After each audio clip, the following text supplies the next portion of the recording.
5 people have been arrested after firing at Jefferson Parish deputies and trying to break into cars. Yeah, the incident happened early this morning at around 2, and Jefferson Parish deputies did not return fire and were not hurt. Now, we broke that story live from the scene on the Eyewitness Morning News this morning.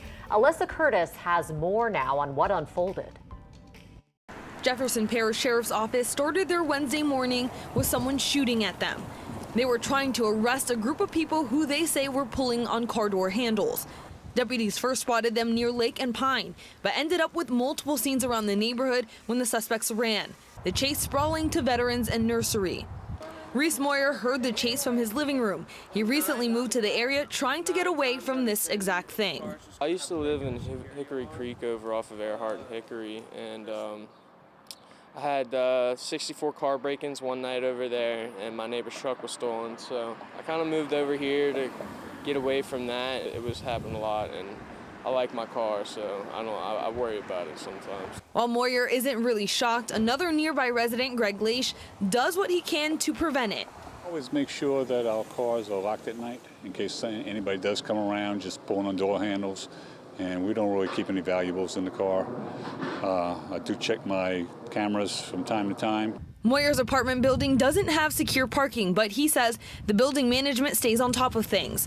Soon after the incident, they alerted residents. Moyer just wishes they could secure their tenants' cars. I'd be comfortable with just cameras.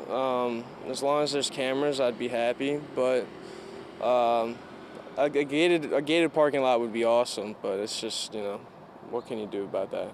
Jefferson Parish Sheriff Joe Lopinto says despite the danger, his deputies were determined to catch the suspects. We don't know where the next criminal is going to hit, what street that's going to be on. It's not like we're not working. We're out there, but we don't have the ability to predict that. And so in having the numbers, sometimes it works, sometimes it doesn't. But, perfect example of last night.